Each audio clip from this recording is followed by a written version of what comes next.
Well, good morning, friends, and welcome to my channel. I am Crystal, and this is Homemaking on the Homestead. And today is Friday, so we're doing my little chatty coffee with Crystal.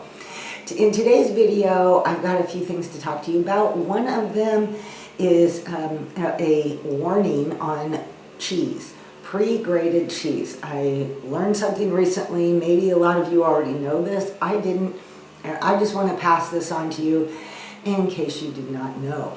The other thing that we're going to talk about today is a schedule change that is also very important for you guys to know about, in a schedule change in my channel here.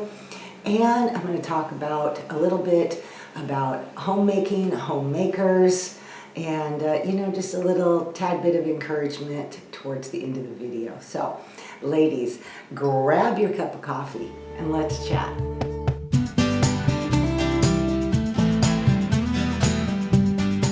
I'm not sure if you can hear a noise in the background. If you do, that is my husband out doing some string trimming. We finally have another beautiful sunny day today, which makes me so excited. And anytime that happens, he gets outside to work on the property. We have a big piece of property, and unless we just want it to be completely overtaken by nature, he's out there always working to try to keep it under control. Mostly it's the springtime that creates all the extra work because everything's just growing like crazy. Anyway, I hope that you guys are enjoying some beautiful spring days as well. We went into town the other day to Home Depot, and I got a couple little plants to put by my door just to bring some color and some spring, pop near my door, and I'm just so happy with that. It's amazing the little things in life that can make a person happy, right? Yesterday, I was going to film yesterday, and then I ended up spending the entire day cleaning my house and doing a bunch of spring cleaning and just really working on things that have been on, I'm going to call it my silent to-do list. There was a lady, I watched a video a couple of years ago, so I don't even know where her video is now to give her credit, but she talked about a silent to-do list. And that got my attention. We write things down, or at least I do. I write things down on my list that these are the things I need, to accomplish today. But then there's always these little things that are in the back of your mind. I need to, deal with this. I need to put this away. I need to reorganize this closet. And we don't necessarily put those up front and center on our list unless we decide to pick a day that today is the day, but they just hang there. And I had several things on that silent to-do list that were driving me crazy. And I'm the kind of person that has a really hard time moving forward with something like filming a video or spending time editing or whatever if I know that I have things in disarray around me. And I have a little sunroom off when you come in the front door. There's a little sunroom in there, and it had become the catch-all room for things that I needed to deal with. Put this upstairs, take this over here, put this in this closet. And it was getting to the point that it was embarrassing me. It's like, this is not cool. So I cleared everything out of that room and gave it a really good cleaning yesterday, nice spring cleaning, and took care of all those little bits and pieces and got it neatly set up. And I'm excited about that because now I'm motivated. That is one window that I have not got curtains on yet. And I need to do that. So now that the room is clean, I'm like, okay, I'm going to focus on curtains. Trying to figure out what I'm going to do. I think I'm going to do the same ones that I have in my living room because I really like those. And then they'll coordinate better that way. And they're kind of a cream color, so they just go with everything, and they're not, a showpiece on their own. Anyway, so that was mine. And then while I was at it, of course, I vacuumed everything else and pulled furniture out and moved things around. And so by the time I was done with all that, I just did not have the energy to do anything else that day as far as making a video or whatever. So this morning it is. Currently right now I don't have anything going in my kitchen. I was thinking about going in and making a batch of cookies. I have two of my granddaughters, my oldest granddaughters, who are coming over this afternoon, and we are going to do some sewing together. They're just dying to learn how to sew, and so Grandma's going to take that on, and so they're coming down for their first sewing class. And I thought it might be fun when we're done to be able to have some cookies and tea together and just make it a fun afternoon. So I really am looking forward to that. So we'll see if I get that far. I could do muffins or something like that too, or we could just sit down and enjoy a cup of tea. We'll see. So make sure you let me know down in the comments if you've been doing any baking or cooking or anything like that in your kitchen. I would love to know that.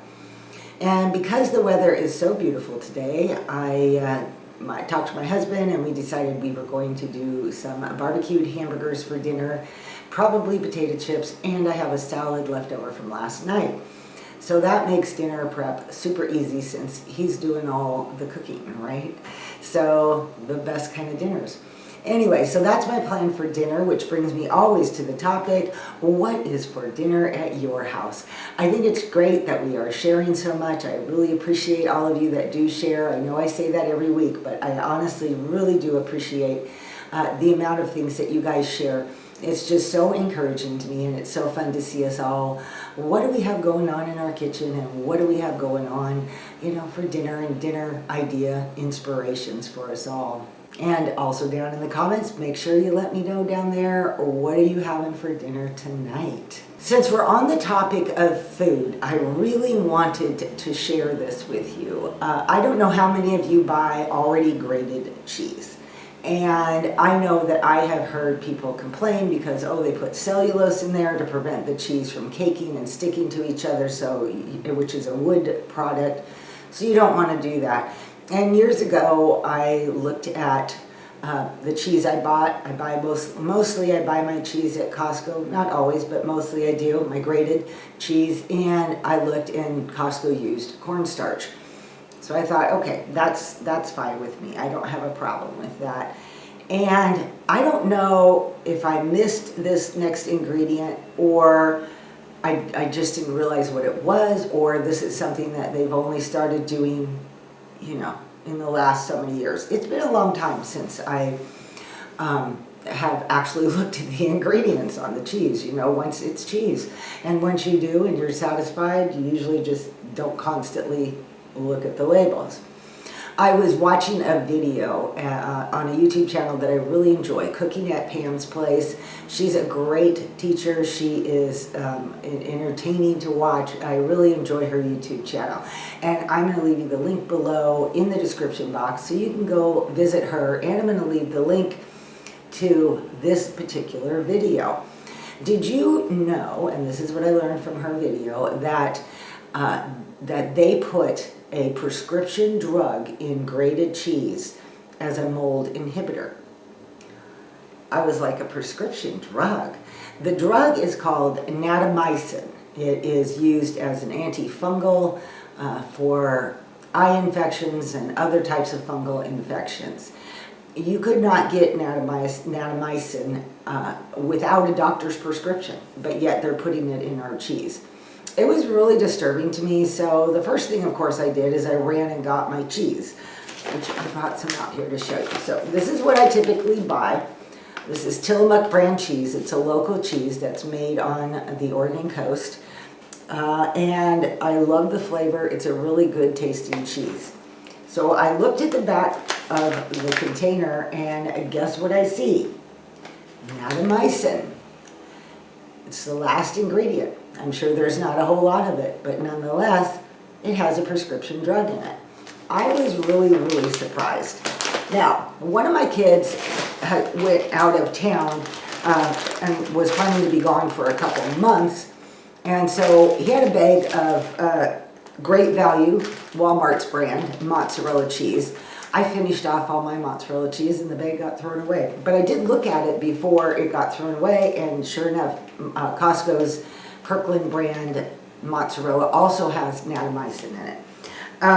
Anyway, so I look at the great value mozzarella cheese that I had in my freezer. I'm holding it for him until he gets home. Anyway, and it has, last ingredient, natamycin, a mold inhibitor. So I continued to pull out my cheese, and this one is the one that was probably the exception. This is grated Parmesan cheese that I also get from Costco. I keep it in the freezer because I only use it for like Alfredo sauce and things like that on occasion. And this one did not have it. This one had Parmesan cheese, potato starch to prevent caking, and that was it. So read labels, that's all I can say, if it's a problem. I also grabbed I have some Havarti cheese slices, and I looked at that. It does not have it. It is pasteurized milk, salt, rennet, and cultures. So, yeah, it seems to be something that is put into the grated cheese, most likely because, you know, if you ever have cheese slices or your block of cheese, if it starts to go bad and get mold on it, it's going to be on the edges. Well, when you have grated cheese, you have more surface edges. So that is why, I'm sure, why they want to put a mold inhibitor to keep it fresher longer. The next thing I did was to go online and look up natamycin and find out what I could about it. Is it considered safe to use in food and things like that. So what I discovered was, of course, that Pam was correct. It is an antifungal, mainly used for eye funguses, and that it is for sure a prescription drug.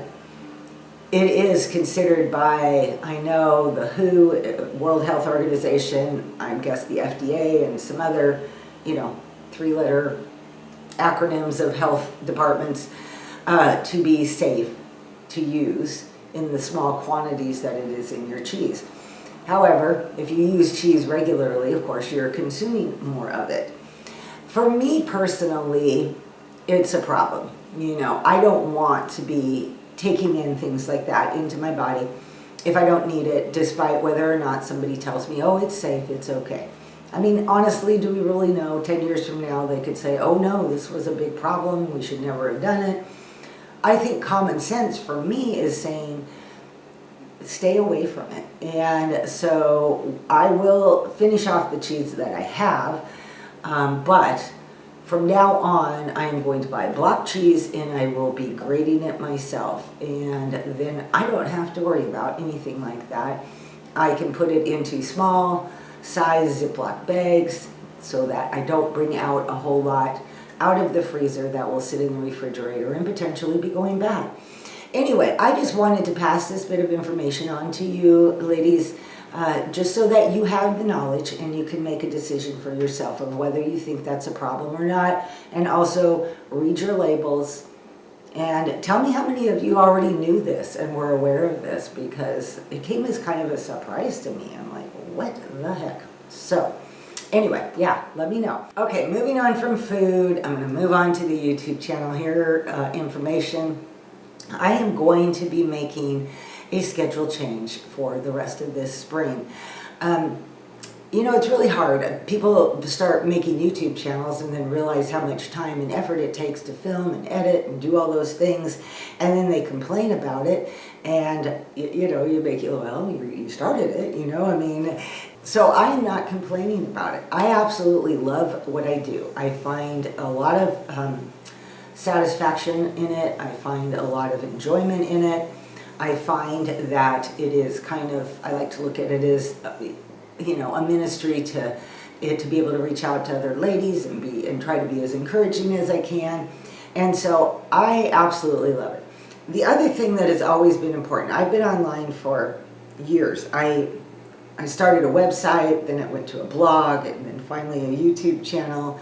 In fact, I have ladies here that watch me that were a part of my you know, my website and all that way back when. And the one thing that was always really important to me is that priorities, that my family always took the first priority, and my responsibilities at home took the first priority, and everything that I needed to got done, and then the time I had left was the time I was able to devote to my website and my blog. So what I am finding right now this spring is that I have a lot of things that are coming up that require them to be my biggest priority. I have, you know, things regarding my family and other things. And so for right now, I think it would be better for me if I went to one video a week. Now, I did this last year for about a month, maybe a little month and a half or something like that, and it was perfect. It was the right choice. And I am feeling the need to do that again. However, I'm going to do it for a longer period, so I'm looking probably going into mid-June with just one video a week. Right now, my goal is to do a Friday video.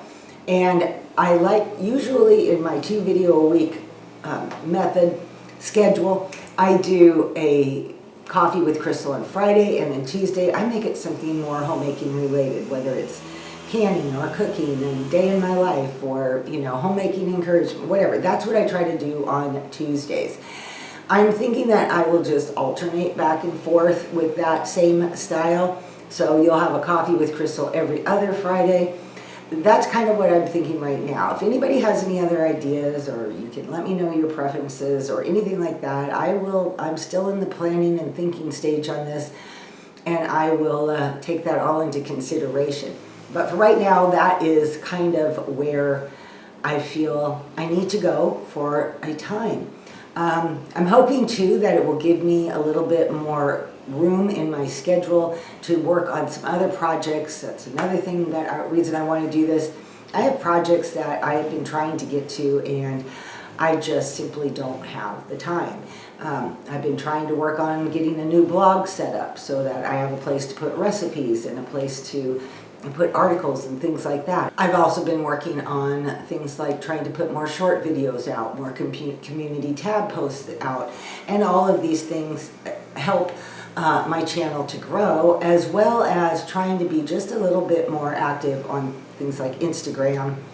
But all of these things take time, and so I need to figure out the proper priority in my life that I believe, is the way that I need to lay out my day. And then that helps me plan my days better and helps me put what I feel are my number one priorities at the top of the list, and then work my way down throughout the day and throughout the week.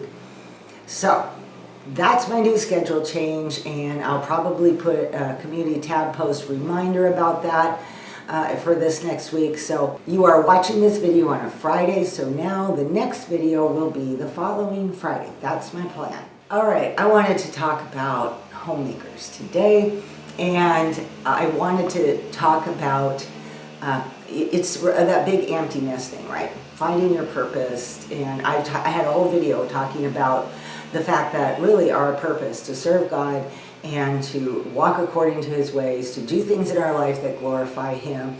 Our purpose hasn't changed from the beginning to where it is now, but it is our direction that changes. If we have children, it really makes it obvious, and it makes it seem like a homemaker is somebody that needs to be there raising their kids and taking care of their family, and it's so true. That is an obvious direction for us.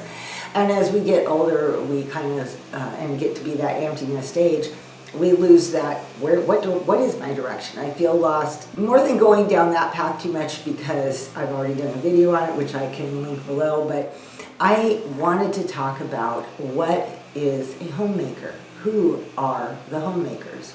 Who are they? Are they only women with children? Are they only young moms? Are they only married women? Who are the homemakers? And it's been really something on my heart that I've thought about for such a long time, that we need to be encouraging all women. And that my own personal belief is that it doesn't matter. We're all homemakers, whether we work full-time, we're home full-time, we have children, we don't have children, even if we're single. If we have a home, we are a homemaker. Well, lately I got a new book, a while back actually, and I'm really I'm at the stage where I'm kind of picking and choosing and going through the book just to get an idea of it. So when I'm done reading this book, I will do a full book review on it. This book is by Lydia Brownback, and it's called A Woman's Wisdom: How the Book of Proverbs Speaks to Everything. I really like Lydia Brownback. She writes a series of little devotional books that I have done a lot on in the past, contentment, faith, trust, things like that. They all have a topic, and she has just so much to share and has so much wisdom to share. However, this one is completely on the book, or on the book of Proverbs, and it's about wisdom. I got to something at the end here, and I just wanted to share this with you in hopes that it would bring you the same encouragement that it has brought me. It's one of the last chapters, the woman of Proverbs 31, and it is under the household manager. And she says, another thing that makes this woman wise, the Proverbs 31 woman, is how she manages her domestic life. Several years ago, I read an article in which the author said that all women are called to be homemakers. My hackles went up immediately. Where does that leave single women, I wondered. Much as we might want to if we just quit our jobs and stay home, how will the bills get paid? I simmered over that article for days. Only later did I come to understand what the author meant, and that she was right. She wasn't pointing to homemaking as a job so much as she was to a lifestyle. She goes on to say in that chapter that whether we're single or we're married, that whether we, are a roommate with somebody or we live in a mansion or anything in between, we have a home. And that has always been my perspective. We have a home.